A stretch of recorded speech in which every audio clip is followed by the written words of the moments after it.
Mundankavu വടശ്ശേരിക്കാവിലെ പടയണിക്കളത്തിൽ ശിവക്കോലം കെട്ടിയാടി തുള്ളിയത് folklore academy ചെയർമാനാണ്.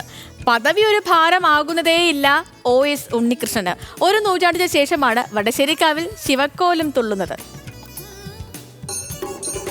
7-ാം വയസ്സിലാണ് OS Unnikrishnan Padayani പഠിക്കാൻ തുടങ്ങിയത്.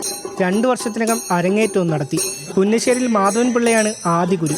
പിന്നീട് ചെല്ലപ്പൻ പിള്ള ആശാന്റെ ശിക്ഷണത്തിൽ പനങ്ങാട്ട് കുട്ടൻപിള്ള, ഓതറയത്ത് കുട്ടൻപിള്ള എന്നിവരുടെ കീഴിലും പരിശീലനം തേടി.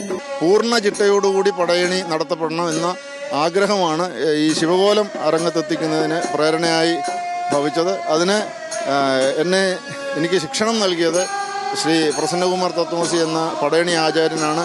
അപ്പോൾ അതിന് വേണ്ട എല്ലാ സഹായവും ചെയ്തു തന്നത് ഈ കളത്തിൻ്റെ ഗുരുനാഥൻ ആയ ശ്രീ വേണുഗോപാൽ അവറുകളാണ്. കേരള ഫോക്ലോർ അക്കാദമി ഓഫീസും പടയണിക്കളവും ഒരുപോലെ ആസ്വദിക്കുകയാണ് കവി കൂടിയായ ഉണ്ണികൃഷ്ണൻ.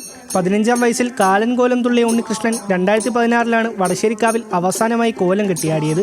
ഔദ്യോഗിക തിരക്കുകൾക്കിടയിലും വടശ്ശേരിക്കാവിൽ ശിവകോലം കെട്ടിയാടാൻ സാധിച്ചത് സുഹൃതമായി കാണുന്നുവെന്നായിരുന്നു ഫോക്ലോർ അക്കാദമി ചെയർമാന്റെ പ്രതികരണം. പടയണിക്കളത്തിലെ ഏറ്റവും പ്രധാനപ്പെട്ട ഒരു കോലമാണ് ഈ കോലം. ദേവിയെ പ്രീതിപ്പെടുത്തുന്നതിന് മുമ്പായി കളത്തിൽ അവതരിപ്പിക്കുന്ന ശിവനെ പ്രീതിപ്പെടുത്തുന്നതിനായി, സർവ്വവ്യാപിയായ ശിവനെ പ്രീതിപ്പെടുത്താനായി കളത്തിൽ അവതരിപ്പിക്കുന്ന ഒരു കോലമാണ്. നൂറ്റാണ്ടിന് ശേഷമാണ് വടശ്ശേരിക്കാവിൽ ശിവകോലം പൂർണ്ണമായും കെട്ടിയാടുന്നത് എന്ന പ്രത്യേകതയും ഉണ്ടായിരുന്നു. കദളിമംഗലം ഭൈരവി പടയണിക്കളരിയിലെത്തി ആശാൻ പ്രസന്നകുമാറിന്റെ ശിക്ഷണത്തിലാണ് ഉണ്ണികൃഷ്ണൻ ഏറ്റവും ഒടുവിൽ ശിവകോലം തുള്ളൽ അഭ്യസിച്ചത്. ന്യൂസ് മലയാളം, പത്തനംതിട്ട.